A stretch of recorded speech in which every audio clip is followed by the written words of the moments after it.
and he conducts research in rock mechanics, engineering, geology, underground construction, and this spans a really wide range of field and laboratory measurements, as well as numerical and analytical models. And since 1973, this research work has led to 39 PhD dissertations and over 300, I said 300, yes, authored and co-authored professional publications on the mechanics of soils, rocks, analysis design, and project management. And so Professor Einstein teaches courses in rock mechanics, engineering, geology, and underground construction at MIT. And he has received a number of prestigious awards, including the 2014 Outstanding Educator Award from the Underground Construction Association of the SME, the 2006 Outstanding Contributions to Rock Mechanics Award from ARMA, and he gave the 1999 Müller Lecture and received the associated award from the International Society for Rock Mechanics, as well as numerous teaching awards from MIT. And so he has advanced degrees from ETH-Zürich. And without further ado, it's my sincere pleasure to introduce Herbert Einstein. Thank you, John. I would like to thank you and Igor for giving me the opportunity to make this presentation. I really appreciate that I can do that. What I want to start with is a little bit, a few comments about authorship. You see lots of names here. The students are listed because I literally took some of their material out of their thesis or paper, so that's why I list them. In addition, you're going to hear some names mentioned by me as I go along, and then quite clearly there are also aspects that I don't mention names but are also produced by or were produced by my students. My personal involvement in fracturing actually started what John just indicated in 1973 when I came back, and also before when I was working with Ron Hirschfeld in 66 to 70, was always a back and forth between experiment and modeling. And initially that did not involve hydraulic fracturing for obvious reasons. We got into hydraulic fracturing sort of around 2008 with funding from the Department of Energy. And as you can guess, given the sponsor, that was actually EGS oriented. And then only after that did we go into gas and yeah, mostly gas, unconventional. So that's a little bit the history of the involvement of my group. I would like to mention also the list of people here. Bruno unfortunately passed away a few years ago, and but there's quite a few things from his work that I use. Okay, so let me see why this doesn't work. Okay, so why hydraulic fracturing? Let me do something else. Okay, that's better. So why hydraulic fracturing? So this is a short review on some history, the way I look at history. And what you see here is the classic thing, why we get hydraulic fracturing. We have the Mohr diagram with the circles touching this envelope here, either in shear and tension combined, or tension. And quite clearly, in most cases where we talk about the hydraulic fracturing, we want to have some tension involved here. That has been done for quite a while, and I mention only a few things. SICO looked at the natural hydraulic fracture, and the other group that is very well known for this kind of contribution is the one by Pollard and Holzhausen, who again looked at relatively large fractures in the environment close to the surface, but definitely hydraulic fracturing. So this is interesting. There has been hydraulic fracturing in civil engineering quite a bit. This is the Corp 4. The date there is the book. The method actually is quite a bit older, and that's the sleeve packer method. And what this consists of is a pipe, so a casing, with holes, and these these packers and the sleeves. So the packers are here, the sleeves are here, and then there's the perforation, and cement is injected through these perforations into this material, which is a bentonite, so it's also flexible. It can heal itself. So they push this out here, and then it goes into the ground. And the advantage of this method is you can then, after you injected the grout, you can then check if it's watertight by basically injecting water and see if you get the water in or not. And if it's not watertight, you basically repeat the process.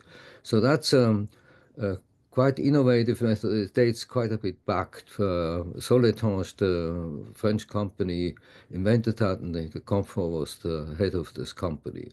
So I'm simply showing you this, that hydraulic fracturing is not only petroleum engineering or energy related, but also civil engineering.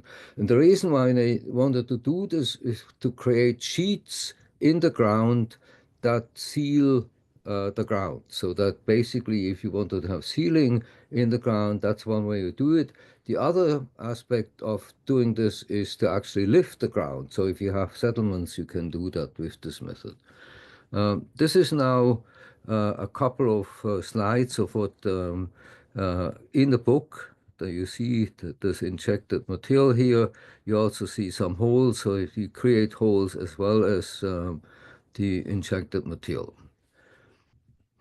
This is now getting into petroleum. So we have this method proposed by Clark, also relatively early, classic. I don't have to go into details to create the fracture and then inject and to eventually use that fracture to get the oil out. At that time was oil-oriented, not gas.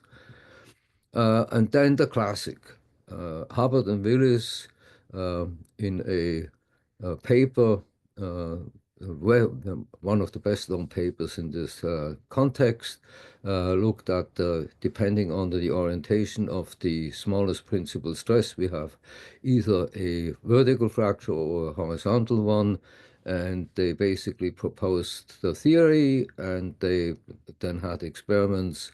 And as you all know, this was hotly disputed at the time, but right now this is sort of a given. Everybody recognizes entirely correct.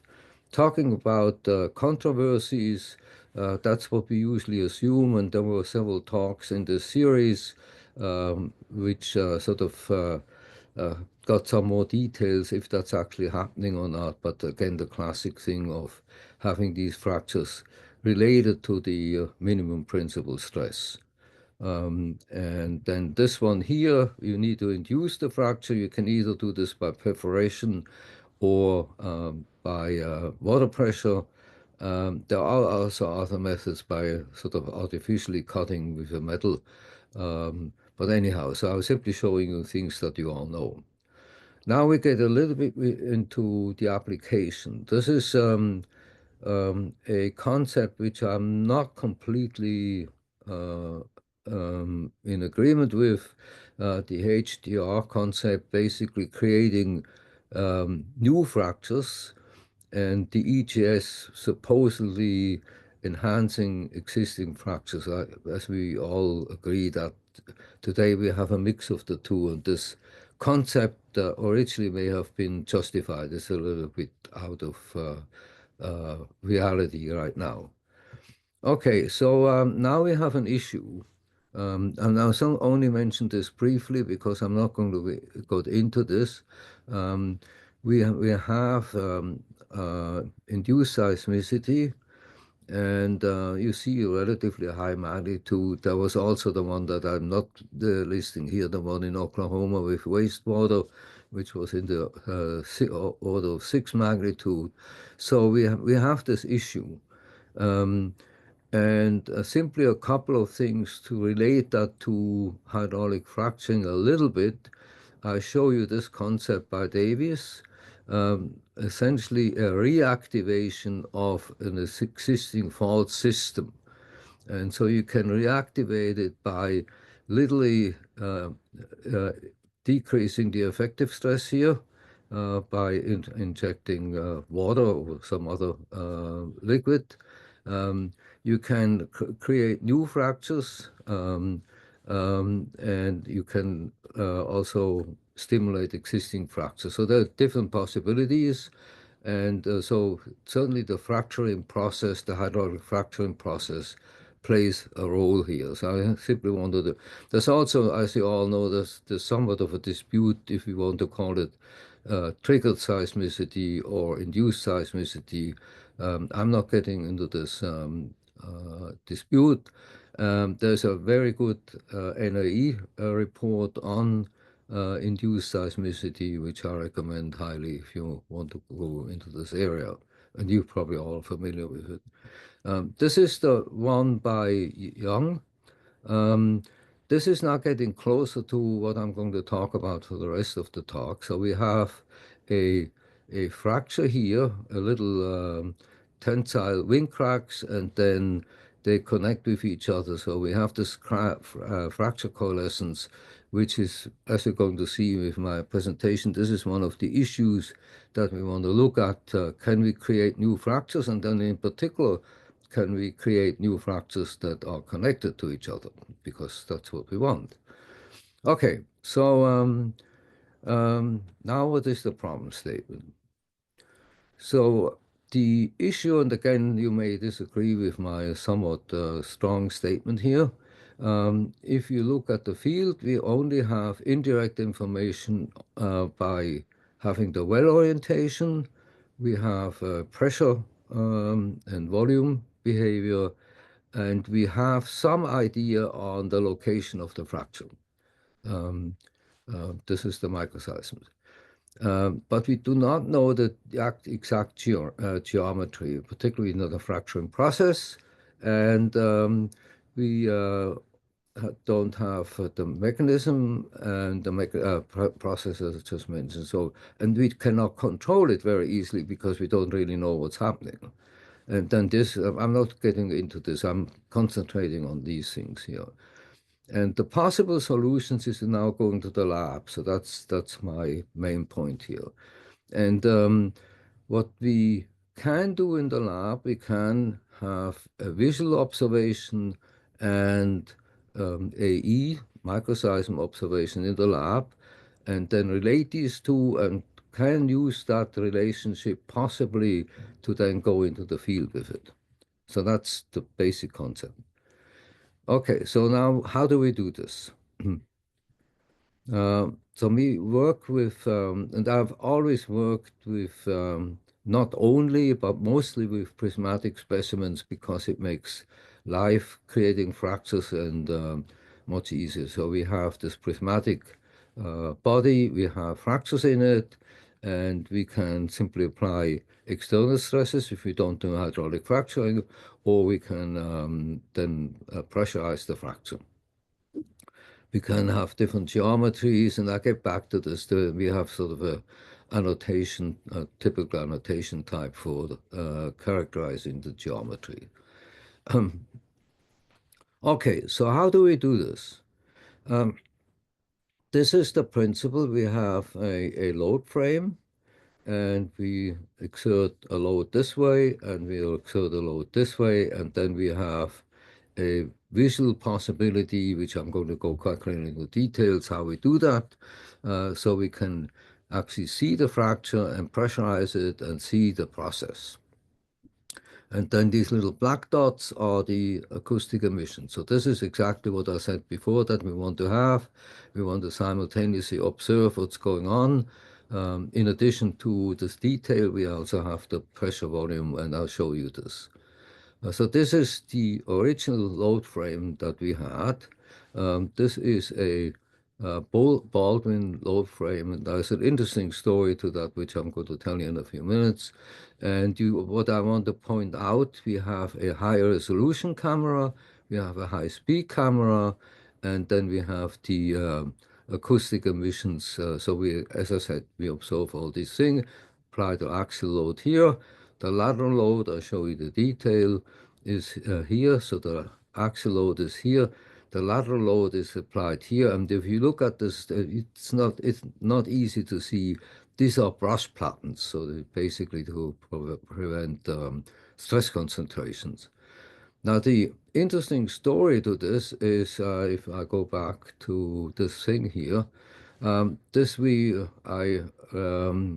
saved from being destroyed. It's an old load frame. It's about 1930s, and it was working with a compressor. And a mechanical engineering master student approached me and said, can I not do a master's thesis to computer control this? And I said, sure. So he developed that, and then it's working with a pump rather than a compressor. And then the guy, Rich Gedney, created his this thesis, and then eventually founded his own company, and is very successful. And this own company now helped us develop the new lobe frame. The difference, other than having a pump, we have these pressure volume actuators, which do not have any wave tide emissions, which is a problem with the pumps. And again, the same idea, vertical load, lateral load, and this is the setup. I'm going to show you the detail, because quite clearly, if you think about how do you apply a lateral load simultaneously with a vertical load, and you need to do this by having sort of an oblique setup. Before I show you this, this is the principle. Again, vertical load, lateral load, but you already see this, the lateral load is with a somewhat oblique setup, and this is the detail. This is the company I was talking about. This is relatively new, and then it also involved quite a bit of computer control work. Okay, so now we get into the other part, namely the visualization of the fraction process. And this is shown here. This is the granite specimen, and it's encased in this metal frame here.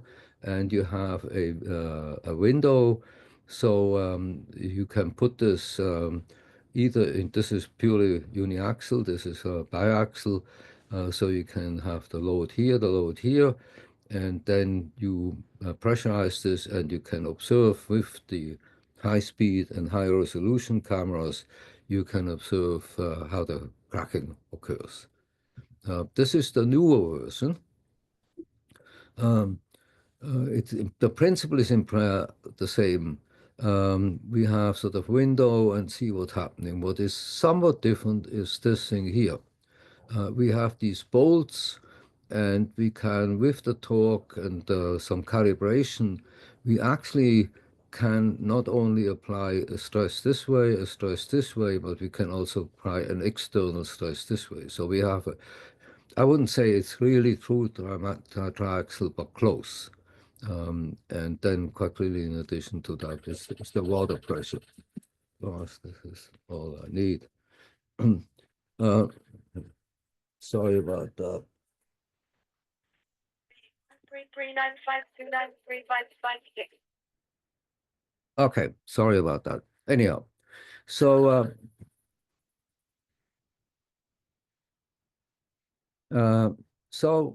in addition to the visual aspect that I showed you, we have this. We have the acoustic emissions, and the acoustic emissions, this is sort of standard knowledge.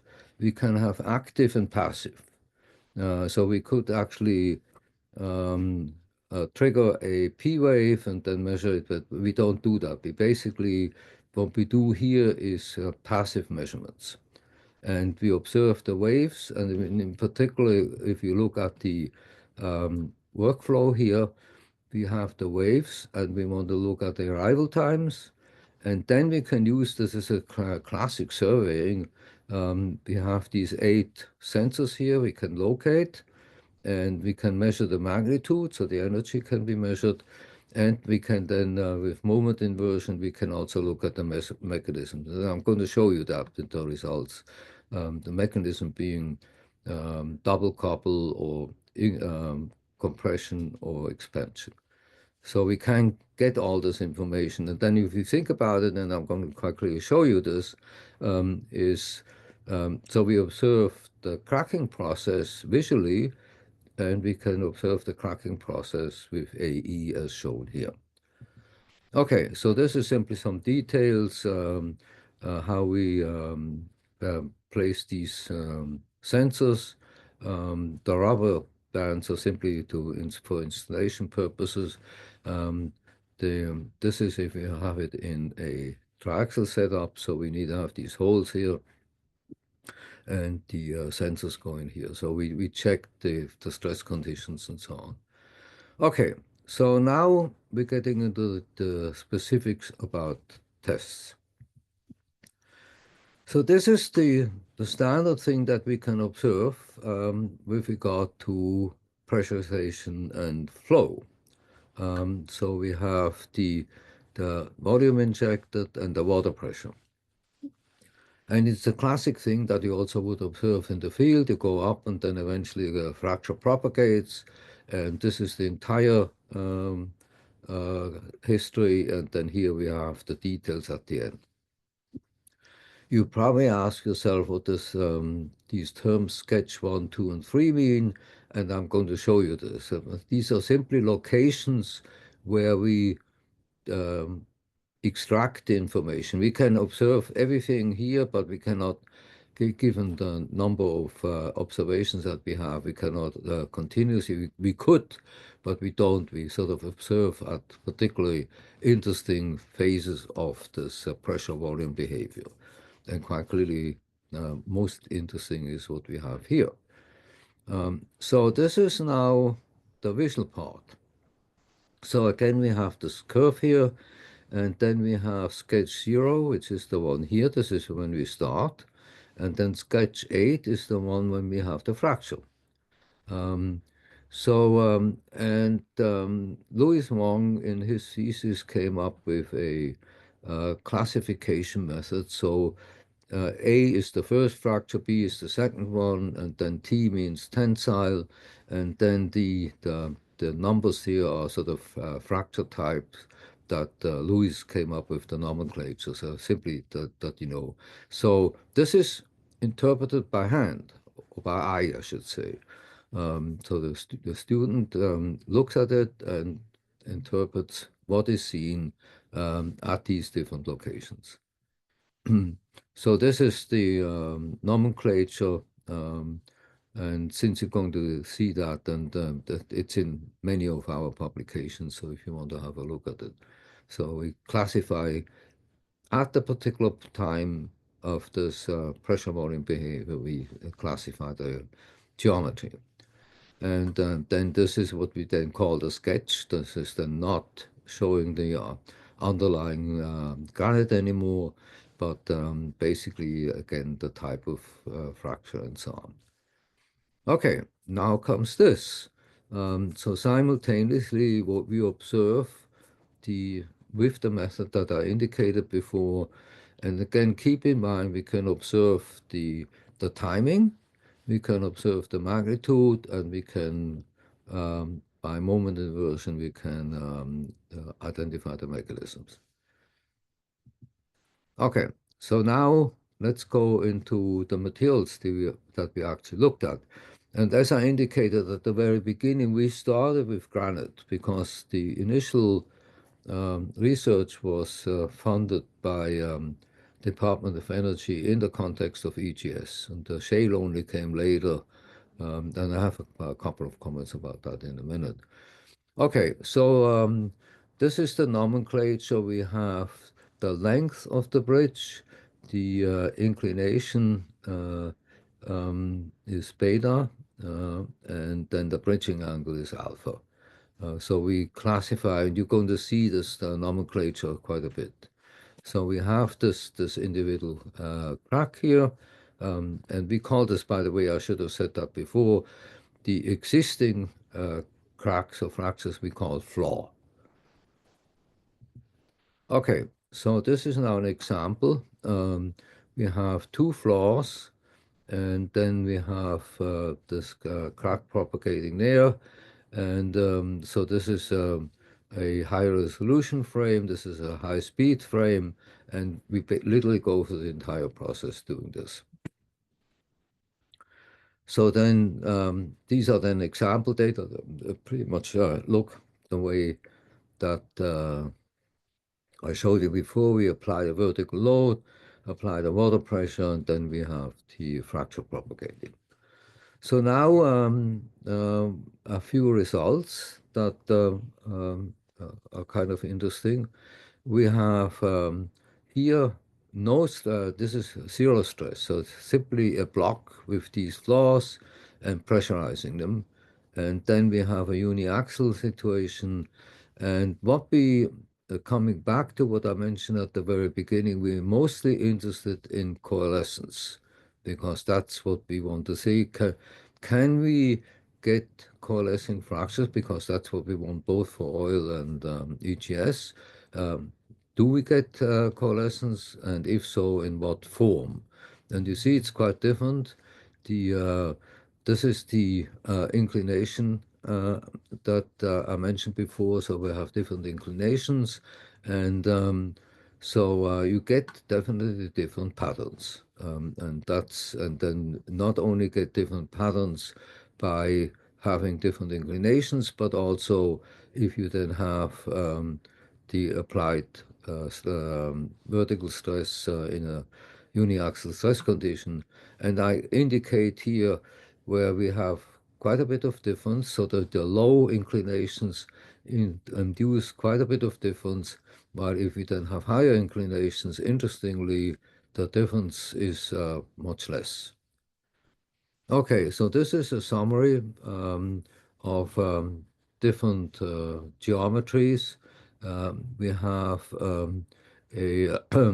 the bridging angles varying, which is essentially a summary of what I showed you before. And we get what is the maximum water pressure that we get coalescence. And we get somewhat of a relationship. It's not particularly convincing, but we get some results. Okay, and then we quickly want to, as I indicated before, we want to uh, have this also related to the acoustic emissions. And you see the little symbols here. We have double couple or shear, and then explosion is basically tension, and then implosion is compression. So we can identify different mechanisms. And as I said, as indicated here, we can look at the time when these things come, and then we also, by the size of these symbols, we can indicate the magnitude. Okay, so this is then a close-up. Again, you see the different symbols, and so we can look at this at a number of different scales. Okay, now shale. This came about, we got a contract from ADNOC in Abu Dhabi in the mid-1910s, and they quite clearly are interested in shale. And so what are we going to do with shale? And so what we needed to have a shale that was carefully excavated. And so we used the Opalinas clay shale that comes out of the Monterey nuclear test lab. This is a highway here, and then there's a pilot tunnel, and they sort of excavated a number of tunnels and cavities and do very, very careful drilling. So we have ideally um, retrieved shale specimens in the Opolinas. Now, actually, the Opolinas clay is not a gas or oil shale, uh, but we then compared it to some of the existing with relatively few tests, and the calibration works quite well. So it's a reasonably representative material. By the way, the actual um, waste repository of Theopolinus is in the eastern part of Switzerland. So this is in the northwestern part, and they basically did this here rather than going into the actual case, because in the actual case you need to go 200 meters below the surface, while here you had an easy access. But I had just given you a little bit of circumstances. Okay. In addition, we looked at Vaca Muerta, which is in Neuquén, in Argentina. This is a gas shale, but we only did some calibration with it. We did not extensive testing, but I simply wanted to show you that we not simply assumed that the Opalinas would work, but we compared it. So what do? We test this, and the upper part is pretty much the same as we did for the granite, floor inclination, bedding plane. No, I'm sorry, this is new. So that quite clearly we do not have in the granite. So this is new. All the other things are basically the same as we have the granite. So we need to look a little bit if in addition to the stress and pressure conditions, if this has an effect. Okay, so we have horizontal bedding, and we have these floors, a single floor here, and then sort of step floors here, and the uniaxial stress indicated here. And interestingly, we get, so this one, as to be expected, we get this crack propagating, and you see the type of cracks. And this is kind of a complicated fracturing process, and you see the timing by A and so on. And then we have a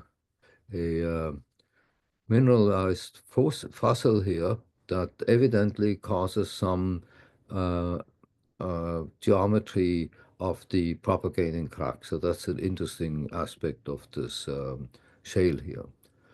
What is also interesting is I'm only looking at the left slide here.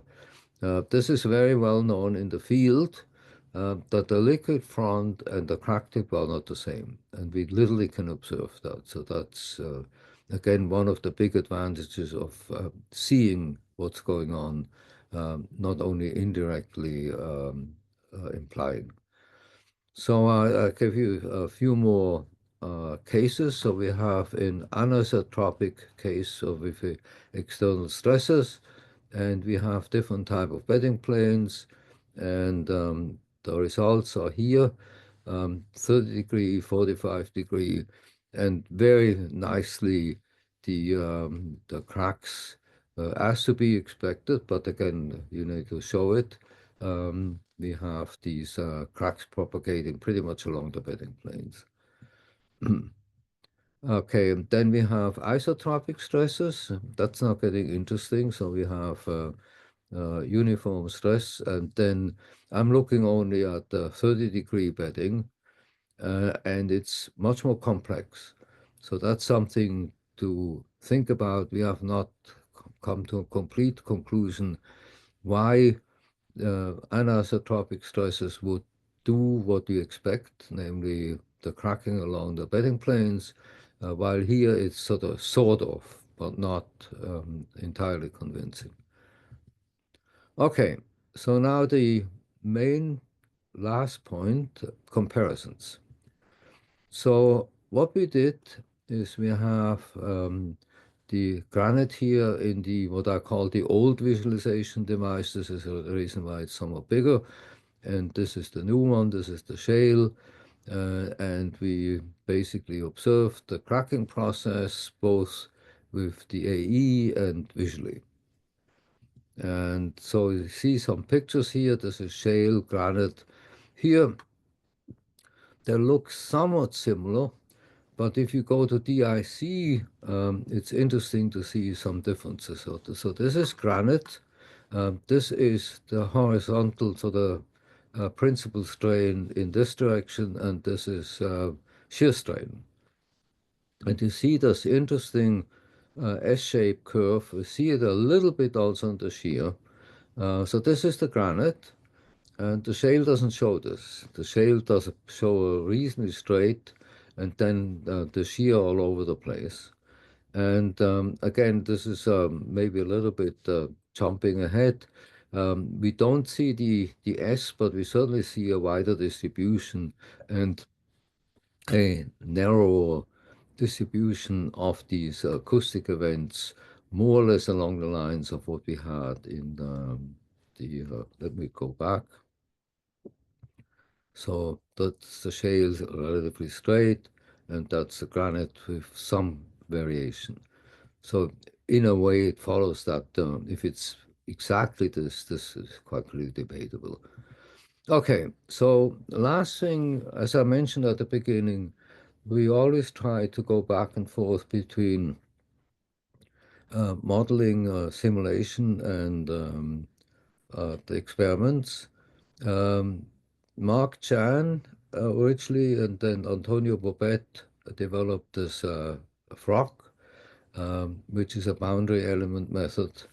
And what I want to emphasize here, what we compare from experiment and model, if we get coalescence and how does coalescence look, and then here you see the different geometry. So we have horizontal bedding and with coplanar flaws, but differently inclined. And you see the reasonable correspondence of the model and the experiment. Um, Horizontal bedding with step floor, so the bedding is the same as before, but rather than coplanar floors, we have step floors. And again, the coalescence actually does pretty well with regard to modeling compared to the experiment. And then the last thing here, inclined bedding with sort of bedding is inclined. This is the theory in the parentheses of the inclinations of the bedding planes. And again, reasonably correspondence of the model. And also, if you look in details, the tensile cracks and the shear cracks are pretty well modeled. So the last thing, this is not hydraulic fracturing. I should have said that at the beginning. This is basically simply a testing under unconfined compression. This is hydraulic fracturing. This is a model that Professor Sousa and one of our students developed. Um, and it's a sort of stepwise probabilistic model. What I mean with this, at the tip, the tip is sort of looked at as a semicircle, and then where the maximum stresses occur, the crack propagates, and then the next step occurs, and so on. This is actually also the principle of FROC, but in this particular case, the pressure is not rather than external from FROC, it's the internal pressure. And this is what we have in the experiment. This is what we have in the model.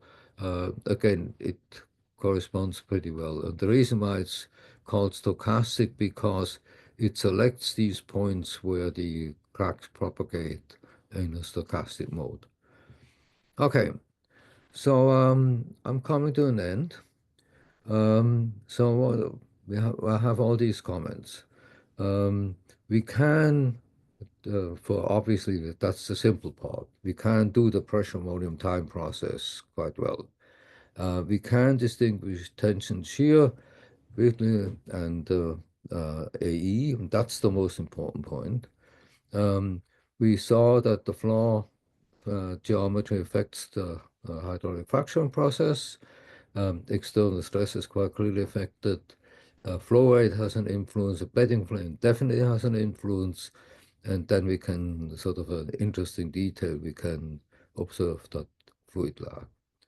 So with this, I'm ready to answer questions. Well, thank you, Herbert. This was, how should I say, very visual demonstration of what happens, and that's much appreciated.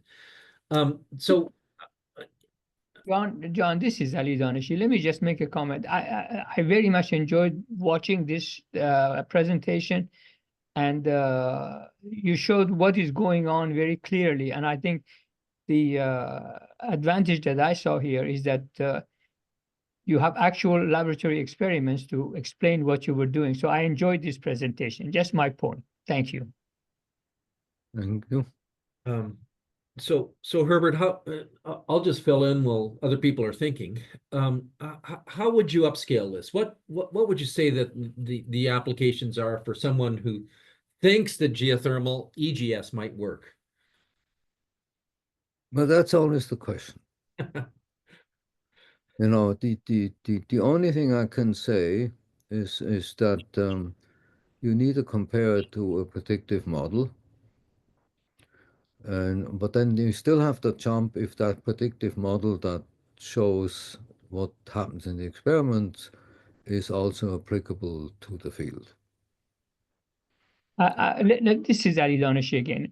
I think Professor Einstein, I think one thing that you need to consider in your analysis is that once you create a fracture in the formation, the fluid pressure and the opening of the fracture changes the state of stress, so that when you go to create the next fracture, you need to consider the stress change caused by the first fracture on how it affects the creation of the second fracture, next fracture, and then it continuously, each fracture adds up to the changes in stresses underground. I think that's a factor that needs to be considered. Yeah. I have no issue with this.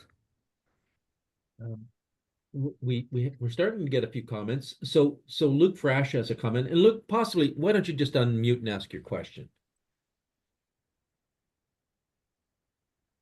Can you hear me? Yes. Thanks, Herbert. Nice to see you give a talk at this event here. So I just wanted to pick your brain on, you're talking about fracture control and you're showing a lot of fundamental laboratory experiments and that kind of thing. But what do you see as the connection between what you're studying and something that can be changed to actually control the process in the field? Well, the process in the field, we're only looking at some very basic issues there. And as I said, the emphasis is on do we see the fracture coalescence and how does this fracture coalescence occur under different circumstances. So that's basically quite clearly on a much bigger scale what you're looking in the field. So you have, let's say, if you look at EGS, you have existing fractures and you want to have them connecting to each other. And the basic process of fracture coalescence, I think, at least conceptually, can be duplicated in the lab. So you would have to basically have stress conditions in our experiment which are more closely related to whatever you have in the particular field situation. But the concept is exactly that we want to have these fractures coalescing, and we want to know what affects the coalescence, and that we can do. So Paul has had his hand up for some time. Paul, do you want to just unmute yourself and comment or question? Yeah, thank you. If you can hear me. Yes. Thank you for the wonderful presentation, Professor. I have a question and just wonder what your thoughts are if you're looking into, you had this nice DIC plots and the location of the AEs. Are you looking into what's connecting the strains, the local strains, and the production of AEs or the statistics of the AEs? Is there some connection there? How do you approach this part of the problem? Well, beyond what I showed you, we haven't done much. Basically, it's a visual interpretation of the DIC. Quite clearly, given the underlying, one could do statistics. That's a very good point. Mhm. Okay, thank you. And Adrian, well, Adrian, why don't you just go ahead and unmute yourself and ask your question about Frock?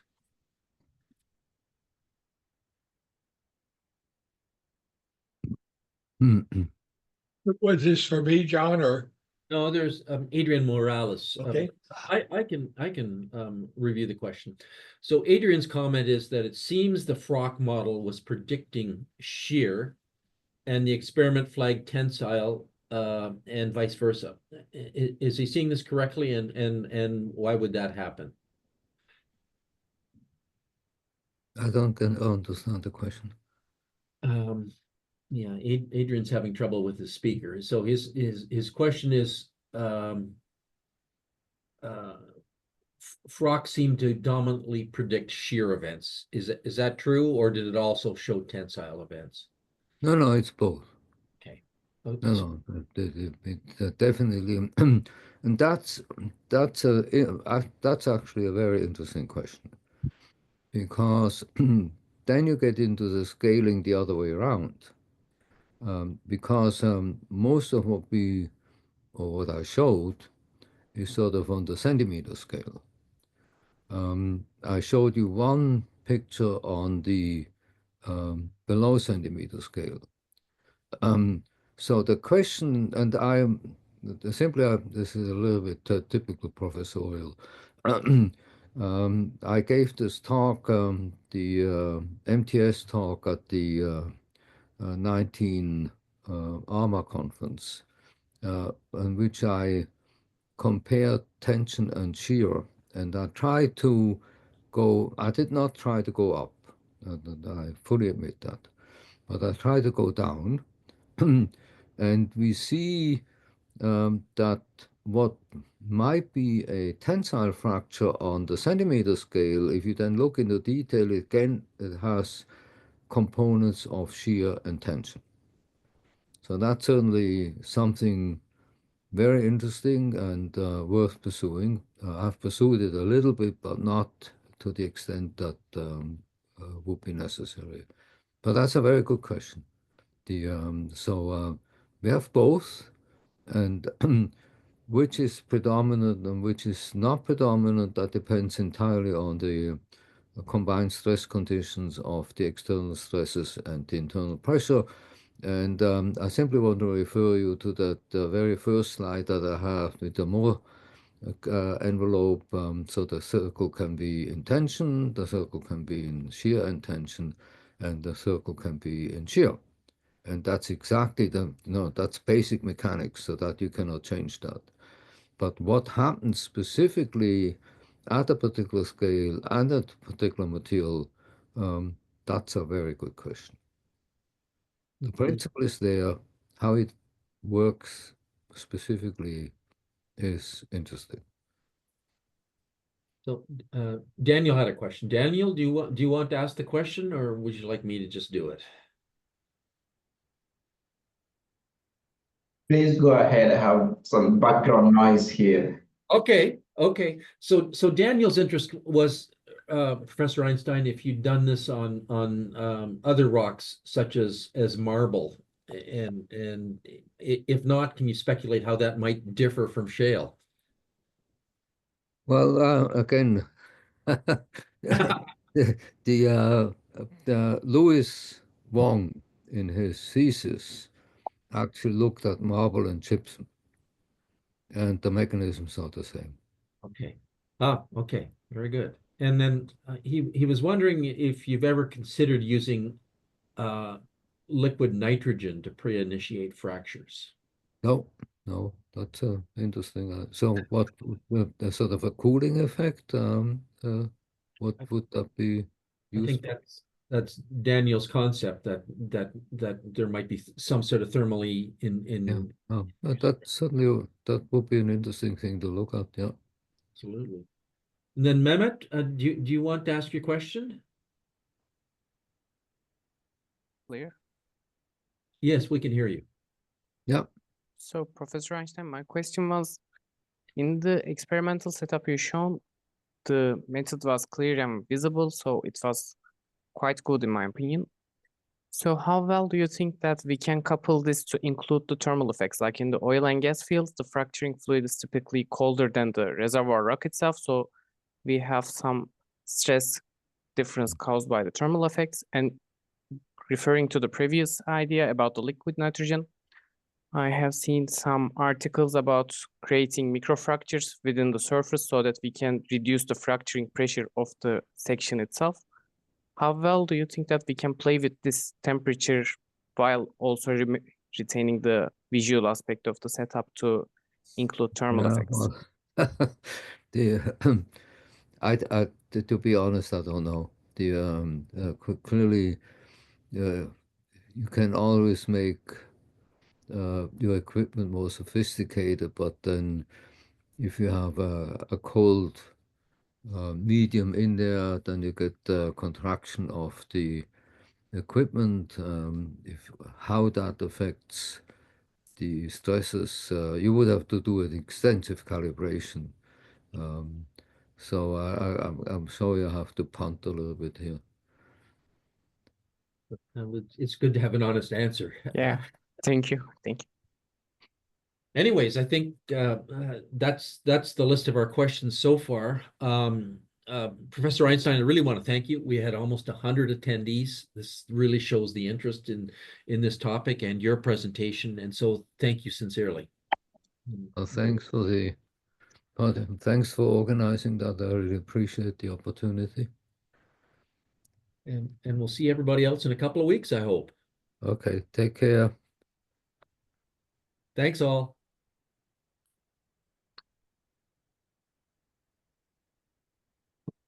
Herbert, that was great. Thank you. I think people really appreciate seeing things. Okay. You didn't even get a question from Sid. I don't Hey, John, are we still on the line? Well, let me turn the recording off. Oh, okay.